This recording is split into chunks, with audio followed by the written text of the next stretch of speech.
Shalom teman-teman Komisi Remaja GKI Residen Sudirman Surabaya dan juga teman-teman remaja di gereja lain yang saat ini sedang bergabung bersama kami. Kita bersyukur hari ini diberikan kesempatan oleh Tuhan untuk beribadah secara online. Meskipun ibadah dilakukan secara online, ada beberapa petunjuk yang harus teman-teman ikuti ya, supaya ibadah yang kita lakukan dapat berjalan dengan baik dan memuliakan nama Tuhan. Yang pertama, persiapkan diri dengan baik, yaitu dengan makan, mandi, dan berpakaian yang rapi. Kedua, siapkan Alkitab cetak maupun Alkitab elektronik. Ketiga, silent gadget masing-masing. Jangan buka media sosial, misalnya WA, Line, maupun Instagram selama ibadah online berlangsung. 4. Sebelum memulai ibadah, ambillah waktu hening sejenak untuk berdoa secara pribadi, agar Tuhan memampukan teman-teman mengikuti ibadah online dengan baik. Kelima, ikuti seluruh jalannya ibadah dengan sukacita. Selamat beribadah ya, Tuhan Yesus memberkati. Shalom semuanya. Shalom. Gimana kabar kalian semua? Luar biasa. Wes. Saya berharap teman-teman bisa tetap sukacita dan semangat di dalam Tuhan. Mari kita siapkan hati kita untuk beribadah kepada Tuhan. Saya mengajak teman-teman untuk bangkit berdiri memuliakan Tuhan. Kalian bisa tepuk tangan ya.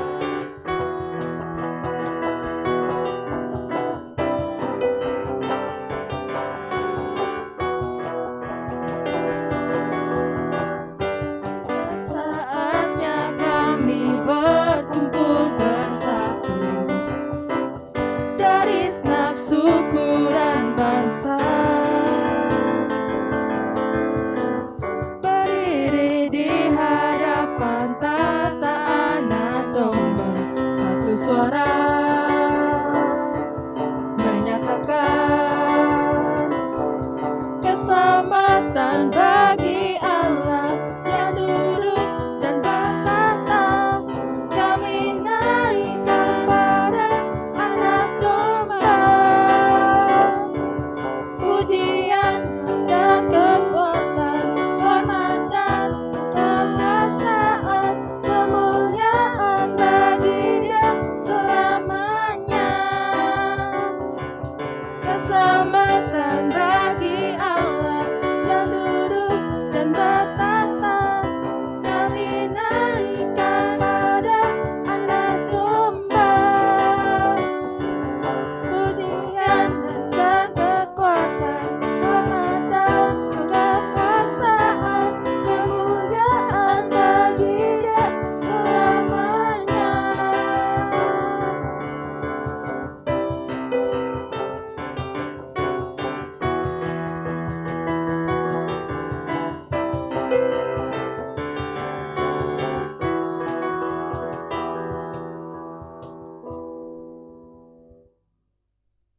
Sidang kekasih Tuhan, dimanapun Anda berada, kita akan mulai ibadah kudus ini dengan sebuah keyakinan percaya bahwa pertolongan kita adalah dalam nama Tuhan yang menjadikan langit dan bumi.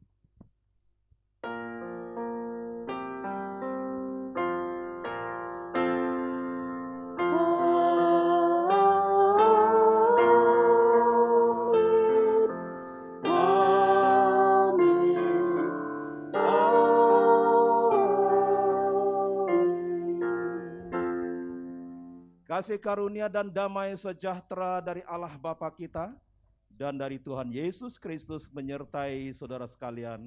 Dan menyertai saudara juga. Sidang kekasih Tuhan, dipersilakan duduk kembali. Teman-teman, tahu nggak tema kita hari ini itu apa? Tahu nggak? Wah, nggak tahu. Ya, tema kita hari ini itu mengampuni kok setengah hati. Kita akan belajar untuk mengampuni dengan rela sepenuh hati. Nah, teman-teman, kalau semisal Tuhan itu yang penuh kasih itu ya, mau mengampuni kita, sudah seharusnya kita bisa meneladani sikap Tuhan yang seperti itu dong. Cara Tuhan yang mengasihi kita, menyejukkan hati dan membawa damai sejahtera. Mari kita menyanyikan lagu Seindah Siang Disinari Terang.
Mari kita ambil waktu sejenak untuk merenungkan perbuatan yang kita lakukan selama seminggu ini. Mungkin kita secara sadar maupun gak sadar menyakiti hati Tuhan dan sesama kita. Ketika kita menyakiti, kita itu melakukan tindakan yang kurang baik dan semena-mena.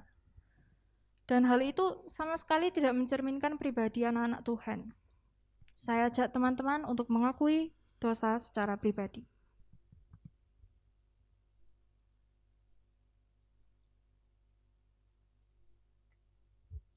Tuhan, terima kasih atas penyertaan-Mu yang senantiasa kami rasakan.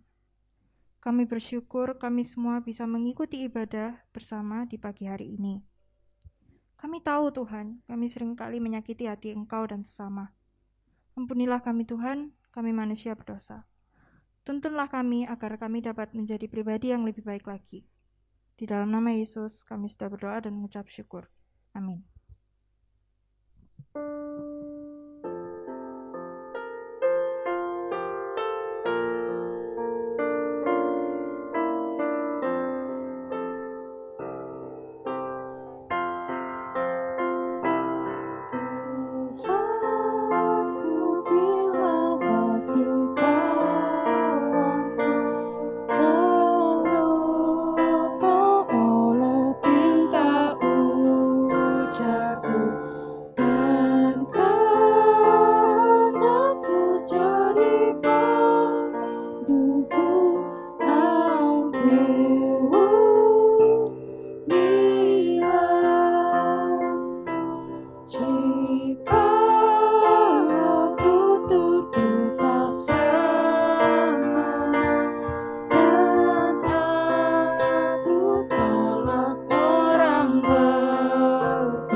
Mari kita berdiri. Teman-teman yang sudah mengakui dosa-dosanya di hadapan Tuhan, dengarlah berita anugerah yang diambil dari 1 Yohanes ayat 1 ayat 9. Jika kita mengaku dosa kita, maka Ia adalah setia dan adil, sehingga Ia akan mengampuni segala dosa kita dan menyucikan kita dari segala kejahatan. Demikian berita anugerah dari Tuhan. Syukur kepada Allah. Salam damai ya teman-teman.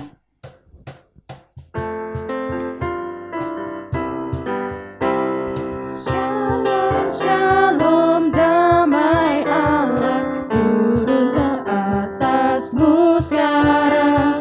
Shalom shalom damai Allah sekarang dan selamanya.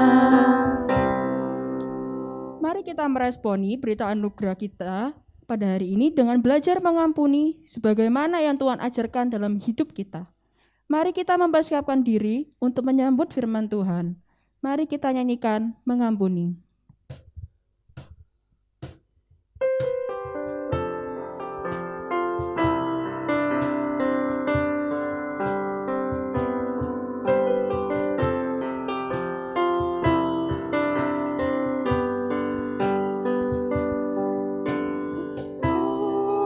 Hatiku telah disakiti. Ajarku memberi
Mari bersama-sama kita mempersiapkan hati sanubari kita untuk boleh menyambut pemberitaan firman Tuhan.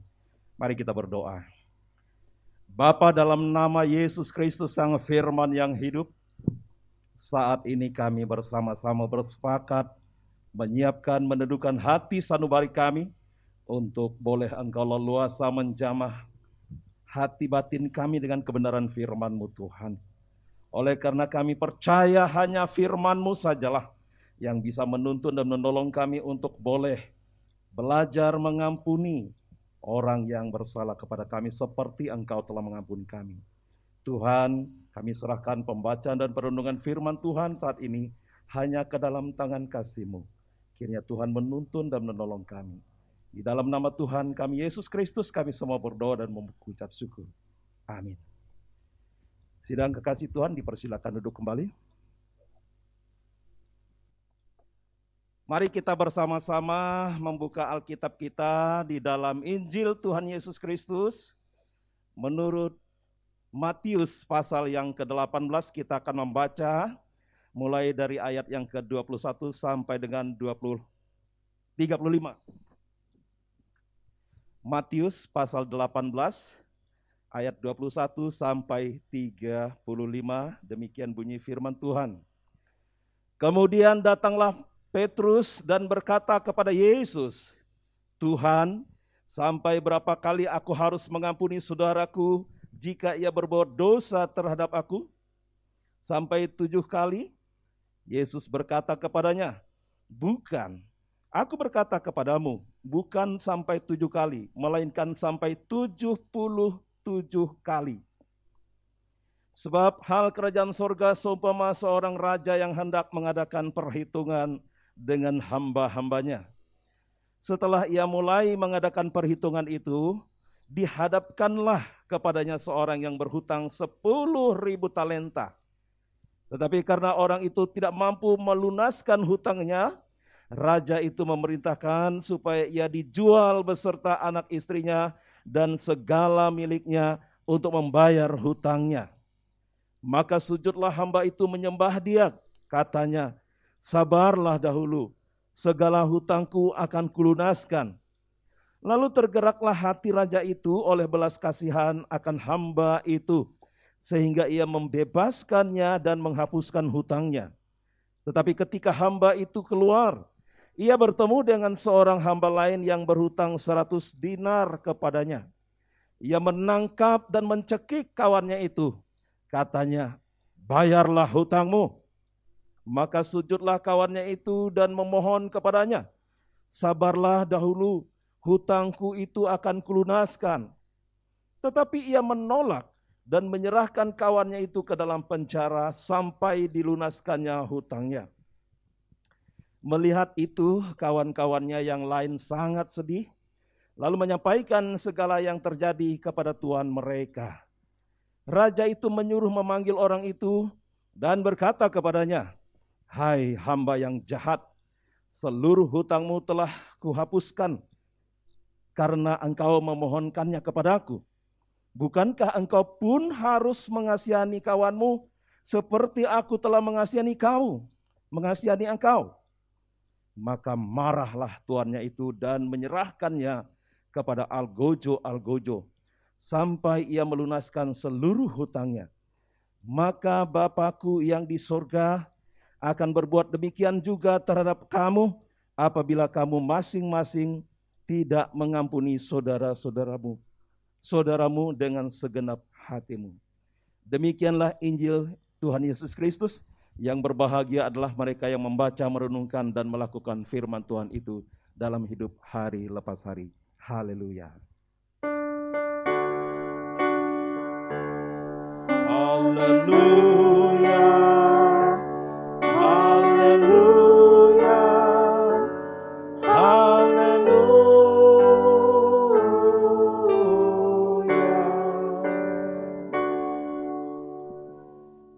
Salam, selamat pagi semuanya yang ada di rumah, yang sedang mengikuti kebaktian TFC pada pagi hari ini. Senang berjumpa dengan saudara-saudara semua Dan hari ini kita akan bersama-sama menggumulkan sebuah tema, mengampuni kok setengah hati. Wow, sebuah tema yang gaul ya, untuk kalangan para remaja ini sangat relevan sekali. Nah, rekan-rekan remaja yang dikasihi Tuhan, setiap kita pasti pernah mengampuni. Pernah ya? Apakah ada yang tidak pernah mengampuni? Saya yakin kok pasti pernah. Saya mau tanya, bagaimana perasaan ketika saudara kemudian berani atau bisa mengampuni orang yang telah melakukan hal yang menyakiti hatimu? Apa yang kau rasakan setelah engkau berkata, ya saya memaafkan kamu, ya saya mengampuni kamu? Saya kok pasti merasakan bahwa setelah kita mengucapkan atau menyampaikan saya memaafkan kamu atau saya mengampuni kamu, maka ada kelegaan yang luar biasa dalam hati. Sepakat dengan apa yang saya katakan demikian? Lalu kita juga pasti ya sering melakukan kesalahan kepada teman kita, dan ini kan masih dalam kalangan remaja, kepada orang tua kita pastinya ya.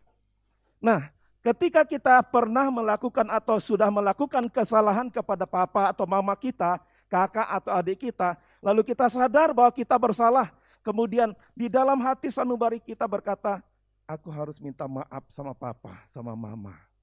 Dan ketika engkau datang minta maaf sama papa dan mama, lalu ketika engkau berkata, maafkan saya karena saya sudah bersalah.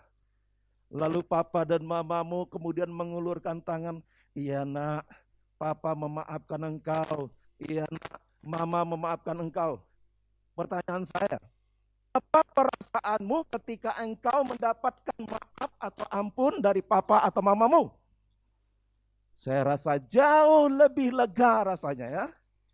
Jauh lebih aman, jauh lebih enteng pikiranmu, dan engkau terasa mendapatkan sesuatu yang indah sekali ketika engkau bisa mendapatkan kata-kata, ya nak, papa atau mama memaafkan kamu. Jadi pada bagian ini saya mau mengatakan kepada kita semua, anak-anak remaja dimanapun engkau berada, baik kita mengampuni ataupun kita menerima apa yang namanya pengampunan itu dari siapapun juga, maka akan membuat hati kita menjadi lega, beban kita menjadi ringan, dan rasa keindahan dalam hidup itu hadir kembali. Ketimbang kalau kita sudah menyimpan kesalahan orang, lalu orang datang meminta maaf kepada kita, kita tidak mengampuni, itu bebannya lebih besar. Lebih bertambah berat ketimbang kita disakiti hatinya, karena kita tidak mengampuni. Begitu sebaliknya, kalau kita udah datang baik-baik nih ya, minta maaf tapi tidak dimaafin. Beban yang lebih besar itu bukan lagi pada diri kita, tetapi di dalam diri orang yang tidak mau memaafkan itu. Nah, itulah betapa indahnya kalau hidup ini saling mengampuni atau saling memaafkan. Memaafkan atau mengampuni, forgive, adalah tindakan memberi ampun atau memaafkan orang yang bersalah kepada kita dengan pertama, kerelaan, ketulusan, dan pengorbanan. Pengorbanan perasaan, pengorbanan harga diri. Ini berbicara harga diri ini, kadang-kadang orang sulit mengampuni itu kan karena mempertahankan harga diri. Dia yang salah kok, ngapain saya mengampuni dia? Ini mempertahankan harga diri namanya, saudara. Orang yang cenderung mempertahankan harga diri, dia lebih tersiksa daripada ketika dia disakiti oleh orang lain. Nah, itu dia ya. Jadi, apakah mengampuni itu? Yaitu kita memberi maaf dengan sukacita, dengan kerelaan, dengan ketulusan dan pengorbanan. Termasuk tadi saya bilang pengorbanan harga diri. Apakah mudah mengampuni? Oh, tidak. Semua kita pasti sepakat bahwa mengampuni orang yang bersalah kepada kita itu tidak mudah. Ya, bagaimana mungkin? Dia sudah menyakiti kita, kemudian kita dengan mudahnya, ya aku memaafkan engkau. Mungkin kita bisa mengatakan ketika dia minta ampun atau minta maaf, ya saya memaafkan engkau. Tapi di dalam batin kita, di dalam hati kita itu berbeda. Banyak berbeda dengan apa yang kita ucapkan. Saya memaafkan engkau, tapi hatinya memaafkan enggak? Nah, disinilah kita akan belajar bagaimana kita perhatikan teks firman Tuhan ini menolong kita. Karena saya harus katakan bahwa memang mengampuni atau memaafkan orang yang bersalah kepada kita itu adalah hal yang tidak mudah. Ya, dalam Matius pasal yang ke-18, ayat yang ke-21 sampai dengan ayat yang ke-35, berbicara tentang perumpamaan Tuhan Yesus Kristus tentang pengampunan. Kisah ini diawali dengan pertanyaan Rasul Petrus yang berkata seperti ini, Tuhan, sampai berapa kalikah atau sampai berapa kali aku harus mengampuni saudaraku jika ia berbuat dosa terhadap aku? Sampai 7 kalikah? Ya, saudara, kita nggak usah membahas kenapa pakai kata 7. Tapi sekilas saja, 7 itu menurut tradisi bangsa Yahudi itu adalah hal yang sangat prinsip, ya. Sangat prinsip sehingga memakai kata 7. Kita abaikan itu. Tapi yang paling penting di sini adalah ketika Petrus bertanya, sampai 7 kalikah aku harus mengampuni? Kira-kira begitu sederhananya, ya. Jawab Yesus, ini menarik sekali. Bukan. Aku berkata kepadamu, bukan sampai 7 kali, melainkan sampai 70 kali 7 kali. Wow. Kalau kita hitung 70 kali 7 kali itu gampang. Cukup gampang, ya. 70 kali 7 kali itu gampang. Tapi yang mau dikatakan melalui pernyataan Yesus ini adalah intinya mengampuni orang yang bersalah kepada kita itu harus terus-menerus. Itu yang pertama. Terus-menerus. Kemudian tanpa batas. Kemudian tidak memperhitungkan apakah kita sudah disakiti atau tidak. Maka kemudian saya mencoba untuk menyampaikan dengan beberapa kalimat.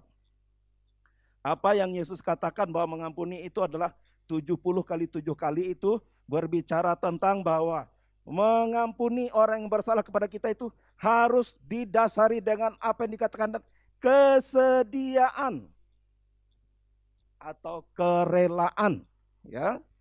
Sederhananya begitu. Bersedia, rela, dengan tulus, dengan sungguh-sungguh mengampuni orang yang bersalah kepada kita. Itu yang pertama. Yang kedua, mengampuni orang yang bersalah kepada kita dalam kondisi dan situasi apapun. Ini menyangkut begini, rekan-rekan remaja. Banyak sekali orang baru mau mengampuni orang kalau dia punya mood yang baik. Kalau lagi tidak ada mood, wah ngapain ngampuni. Walaupun orang itu udah berlutut-lutut di depan kita, moodnya masih enggak baik, enggak diampuni, enggak dimaafin. Wah. Tetapi Yesus ingin menegaskan bahwa 70 kali 7 kali itu juga menyangkut bagaimana situasinya. Walaupun engkau dalam situasi baik ataupun tidak baik, tetap buka pintu pengampunan kepada orang lain yang sudah datang minta ampun kepada kita. Sudah datang memohon maaf kepada kita. Tidak boleh bergantung kepada saya moodnya baik atau tidak, situasinya baik atau tidak. Nah, ini juga tidak mudah. Tetapi itulah intinya 70 kali 7 kali, saudaraku. Lalu yang ketiga, 70 kali 7 kali juga berbicara atau mengandung makna mengampuni dengan kualitas atau nilai yang lebih baik atau di atas rata-rata dari standar umum. Wah, ini juga tidak mudah, ya kan? Di luar sana, pandangan umum, orang kalau mengampuni, asal ada syaratnya. Saya mau mengampuni kamu, asal kamu begini. Saya mau memaafkan kamu, kalau kamu begini. Selalu disertai ada syaratnya. Itu standar umum. Tetapi 70 kali 7 ini menurut Yesus juga bermakna bahwa mengampuni itu harus dengan kualitas atau nilai yang lebih tinggi dari standar umum. Nah, itu luar biasa. Nah, saudara, kita masuk dalam perumpamaan Yesus. Kalau kita perhatikan di ayat yang ke-23 sampai 30. Seorang raja memanggil seorang hamba yang berhutang begitu banyak kepada dia. Tidak tanggung-tanggung hutangnya, saudara. 10.000 talenta. 10.000 talenta itu setara dengan 60 juta dinar. Kita tahu 1 dinar adalah upah kerja 1 hari.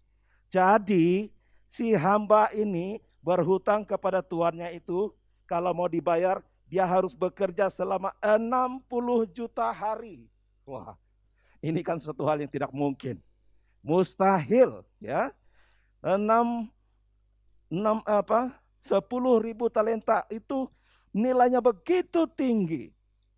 Lalu ketika si raja ini melihat bahwa Tuhan itu memelas kepadanya dan memohon belas kasihan, dan dia juga memikirkan tidak akan mungkin lah dia bisa bekerja selama 60 juta hari kepada 60 juta hari kepada dia, itu tidak mungkin. Umurnya berapa gitu ya. Maka apa yang dilakukan oleh sang raja itu kepada tuan hamba yang berhutang sekian banyak itu? Dikatakan bahwa dia lalu tergeraklah hatinya. Lalu tergeraklah hati raja itu oleh belas kasihan akan hamba itu, sehingga ia membebaskannya dari dan menghapuskan hutangnya. Saudara perhatikan. Ini sebuah tindakan memaafkan, mengampuni yang di atas rata-rata, di atas standar dunia. Tidak melihat apakah dia ini layak untuk diampuni atau dimaafkan atau tidak.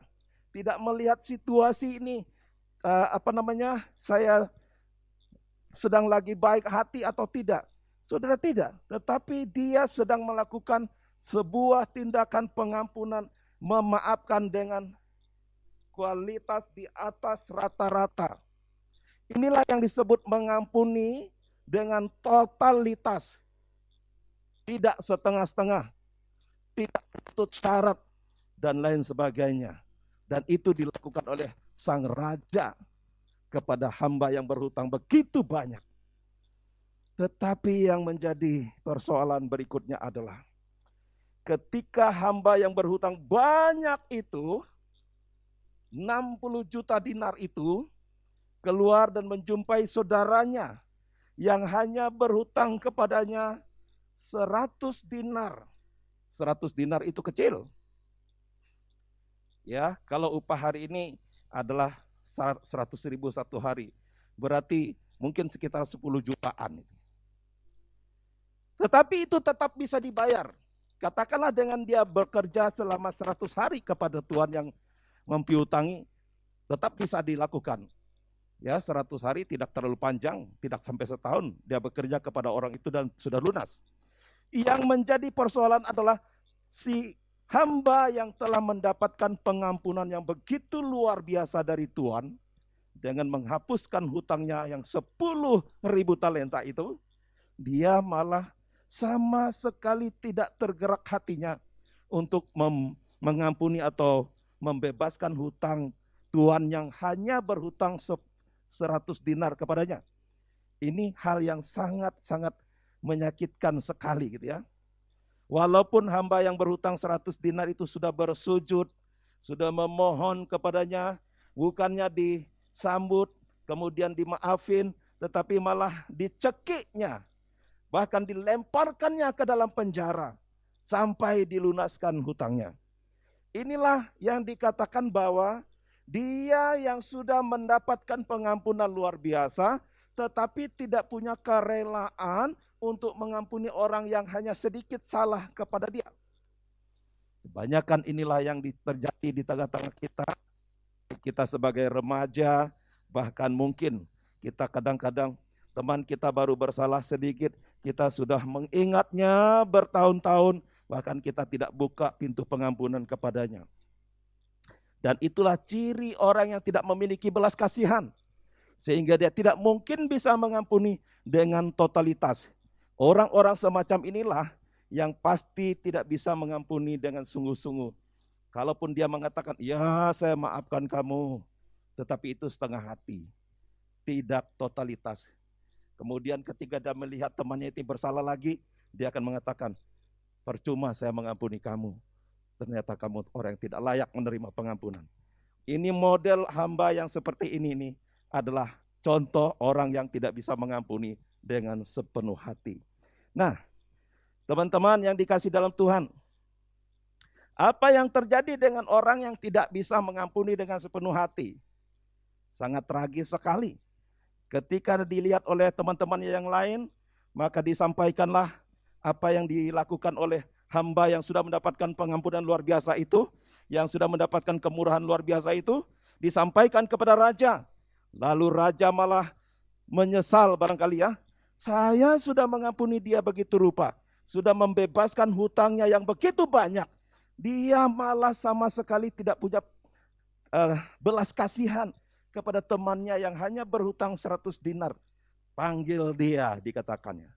Ya, setelah dipanggil, dia berkata kepada hamba yang sudah diampuni itu, bukankah engkau, ayat 32, raja itu menyuruh memanggil orang itu dan berkata kepadanya, hai hamba yang jahat, seluruh hutangmu telah kuhapuskan karena engkau memohonkannya kepadaku.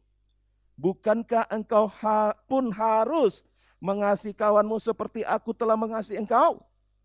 Maka marahlah tuannya itu dan menyerahkannya kepada algojo sampai ia melunaskan seluruh hutangnya. Maka Bapakku yang di sorga akan berbuat demikian juga terhadap kamu apabila kamu masing-masing tidak mengampuni saudaramu dengan segenap hatimu. Ini sebuah konsekuensi yang luar biasa, menakutkan apabila kita tidak mampu atau tidak mau memaafkan saudara-saudara kita yang bersalah kepada kita, walaupun kesalahannya itu besar. Tapi kalau kita dengan ketulusan hati, kita percaya Tuhan yang sudah mengampuni kita begitu rupa, Dia akan menolong kita juga untuk mampu mengampuni orang yang bersalah kepada kita. Jadi dikatakan sulit mengampuni, iya sulit. Tetapi bila kita tahu bahwa kita pun sebetulnya sudah mendapat pengampunan daripada Tuhan. Contoh, saya mau katakan Tuhan mengampuni kita itu dengan totalitas. Dia harus turun ke dunia ini, lalu kemudian rela mati di atas kayu salib, tidak menuntut syarat apa-apa untuk mengampuni kita, sehingga kita yang seharusnya mati karena dosa, tapi terbebas karena Tuhan Yesus telah membuka pintu pengampunan atau pintu maafnya, bukan setengah pintu, tetapi pintunya begitu luas, terbuka lebar untuk memberikan pengampunan kepada kita. Biarlah ini juga memanggil kita untuk boleh mengampuni saudara-saudara kita, orang tua kita, kakak kita, adik kita, teman kita. Mari kita membuka pintu pengampunan dengan sukarela, dengan ketulusan, dengan nilai atau kualitas di atas rata-rata. Jangan melihat situasi, jangan menuntut syarat, tetapi kita percaya ketika kita mengampuni orang dengan sungguh-sungguh totalitas, ada kedamaian, ada kelegaan yang kita rasakan dalam hidup kita. Saya ingin mengatakan bahwa kalau orang itu berbuat salah kepada kita, lalu kita tidak mengampuni. Saya membuat semacam ilustrasi seperti ini. Ada seorang anak, dia suka iseng nyenggol orang lain, nyenggol temannya. Tetapi temannya ini tidak membalas nyenggol, ya. Dan tiba-tiba si anak yang suka nyenggol ini malah disenggol oleh mobil, lalu terjatuh sampai kemudian terjerembab, lalu berdarah-darah. Nah, tadi dia suka nyenggol anak yang lain, tapi anak yang lainnya ini, nggak apa-apa, nggak usah dibalas, maafkan aja gitu ya.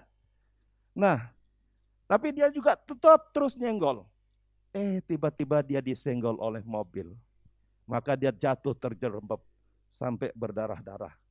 Nah, gambaran dari cerita ini, ilustrasi ini, mengatakan bahwa kalau ada orang bersalah kepada kita, entah itu besar atau sedikit, bukalah pintu pengampunan buat dia dengan sungguh-sungguh. ya, dengan sungguh-sungguh. Kita yakin nanti, ya kita berdoa jangan sampai dia disenggol mobil ya. Nanti dia sadar sendiri, ya. Tapi yang disenggol ini malah aman-aman saja.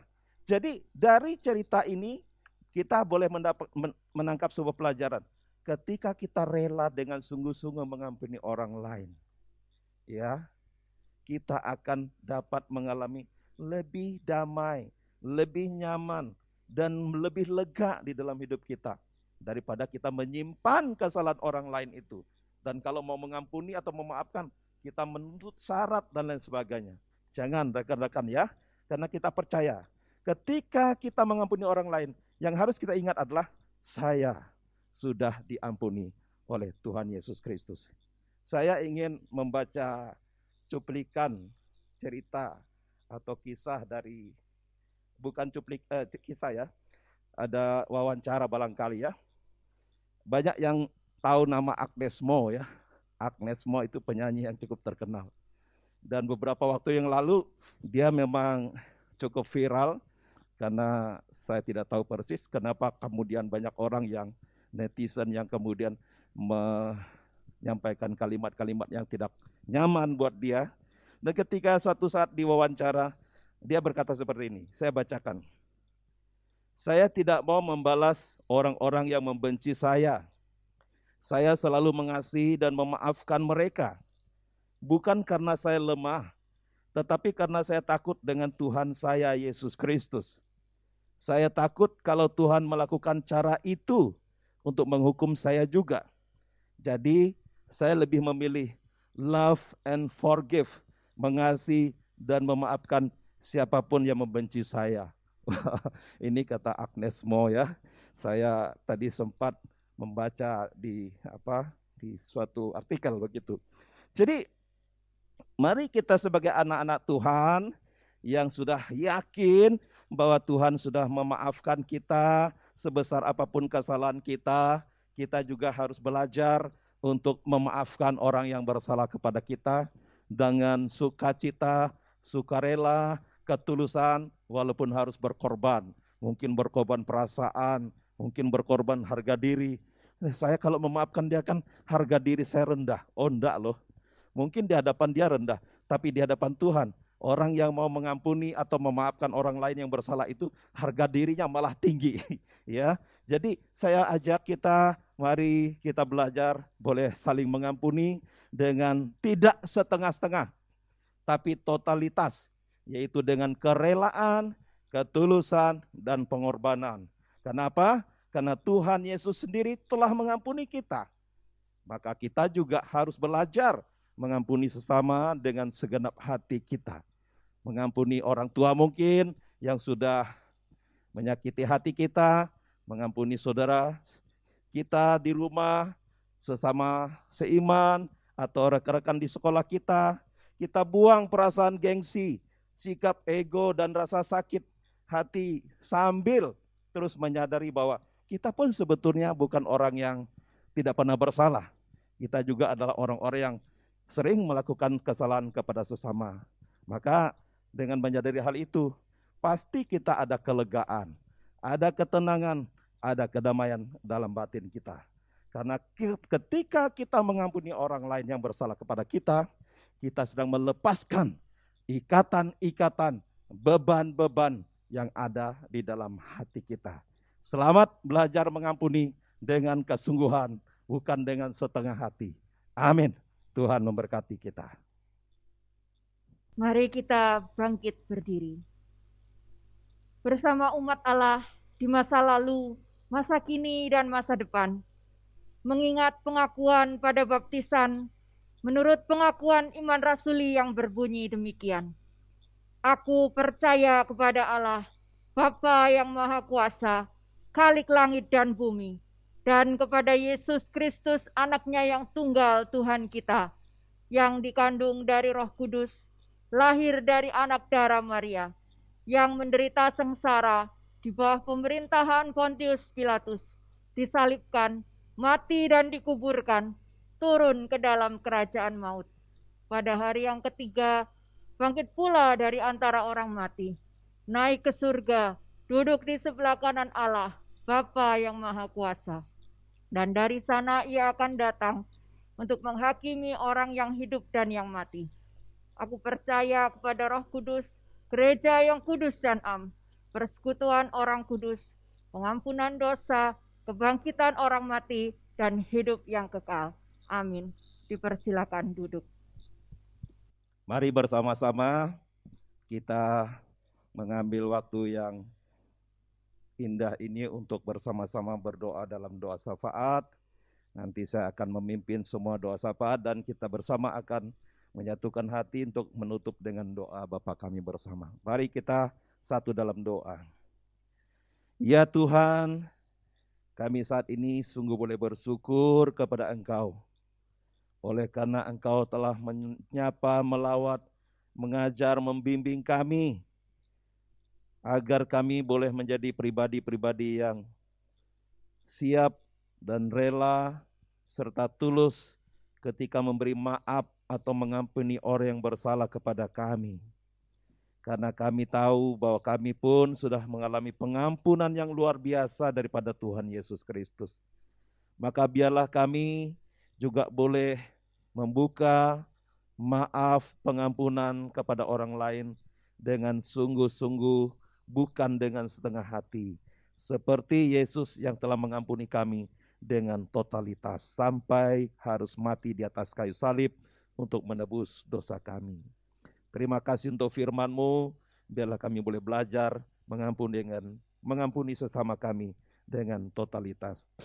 Tuhan, pada saat ini kami bersahati berdoa untuk bangsa dan negara Indonesia, khususnya Engkau telah menolong melewati masa-masa sulit selama pandemi COVID-19 sampai hari ini, di mana pemerintah bangsa Indonesia bersama dengan seluruh jajaran, baik di pusat sampai ke daerah-daerah, dapat melaksanakan tugas dengan baik, sehingga di tengah situasi yang sulit seperti ini pun, bangsa Indonesia masih tetap berjalan, berkarya, dan seluruh masyarakat tetap di dalam pertolongan Tuhan. Kami terus berdoa, Engkau kiranya memberi hikmat bijaksana kepada pemimpin bangsa kami, baik pusat sampai ke daerah-daerah, terutama di kota kami Surabaya, untuk boleh terus melakukan kebijakan-kebijakan yang tepat di dalam menangani penyebaran atau pandemi COVID-19 ini, sampai kemudian COVID ini akan berakhir dari muka bumi ini. Tuhan, kami berdoa juga untuk persiapan ujian tengah semester anak-anak kami. Tuhan memberkati setiap mereka di dalam kesehatannya, di dalam mempersiapkan diri belajar dengan baik dan maksimal, sehingga ketika mereka menghadapi ujian tengah semester tidak ada kesulitan berarti yang mereka hadapi. Oleh karena mereka sudah mempersiapkan diri dengan baik, dan Tuhan pasti memberkati persiapan mereka. Sehingga anak-anak-Mu ini Tuhan, terutama anak-anak jemaat remaja GKI Residen Sudirman, boleh menjadi pribadi-pribadi yang memuliakan Tuhan dengan prestasi yang baik yang Tuhan percayakan kepada mereka. Kami berdoa juga untuk orang-orang yang terdampak COVID-19. Mereka kehilangan pekerjaan, mereka mengalami kesulitan ekonomi, bahkan mereka mengalami kesehatan yang terganggu. Tuhan, jamah dan tolonglah mereka agar mereka tetap berpengharapan di dalam Tuhan Yesus Kristus di tengah situasi tidak mudah yang mereka hadapi. Bukakan jalan bagi setiap mereka yang terdampak COVID-19, agar mereka tetap bisa melihat dan merasakan bahwa di tengah situasi yang tidak mudah pun, Tuhan Yesus tidak pernah meninggalkan mereka. Terima kasih untuk anak-anak-Mu yang sudah ambil bahagian dalam ibadah pada hari ini. Tuhan memberkati setiap mereka, agar pada masa-masa mendatang mereka boleh mempersiapkan diri melayani Tuhan dengan lebih indah lagi untuk kemuliaan nama Tuhan. Inilah harapan kami Tuhan, inilah doa kami yang kami naikkan hanya di dalam nama Tuhan kami Yesus Kristus, Tuhan yang telah mengajarkan kami berdoa. Bapa kami yang di surga, dikuduskanlah nama-Mu, datanglah kerajaan-Mu, jadilah kehendak-Mu di bumi seperti di surga. Berikanlah kami pada hari ini makanan kami yang secukupnya, dan ampunilah kami akan kesalahan kami, seperti kami juga mengampuni orang yang bersalah kepada kami. Dan janganlah membawa kami ke dalam pencobaan, tetapi lepaskanlah kami dari perang yang jahat. karena Engkau yang punya kerajaan dan kuasa dan kemuliaan sampai selama-lamanya. Amin. Teman-teman, tiba saatnya bagi kita untuk memberikan persembahan. Nats persembahan pada hari ini diambil dari 1 Tawarik 16 ayat 29. Berilah kepada Tuhan kemuliaan namanya. Bawalah persembahan dan masuklah menghadap Dia. Sujudlah menyembah kepada Tuhan dengan perhiaskan kekudusan. Teman-teman, untuk persembahannya bisa kita transfer lewat link berikut ini ya. Mari kita nyanyikan betapa kita tidak bersyukur.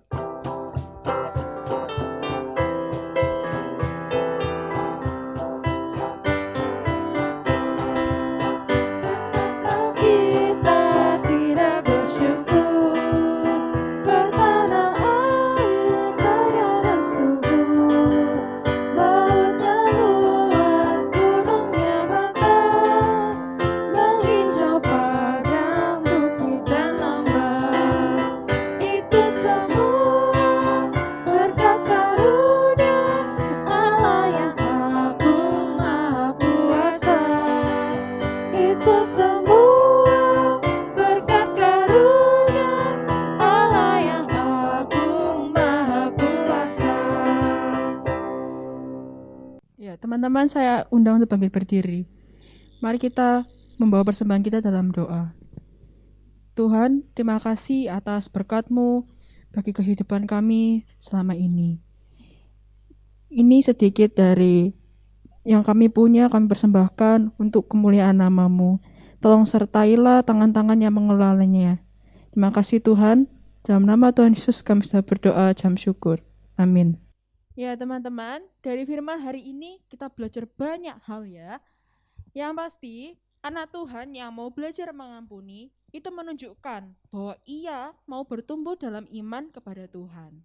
Mari kita nyatakan firman Tuhan itu dalam kehidupan sehari-hari dan kita pujikan bertumbuh dalam kasih. Mari kita sambil bangkit berdiri. Boleh tepuk tangan ya teman-teman.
Sidang kekasih Tuhan, kita sudah sampai di penghujung ibadah kita. Marilah kita pulang dan menjalani kehidupan keseharian kita.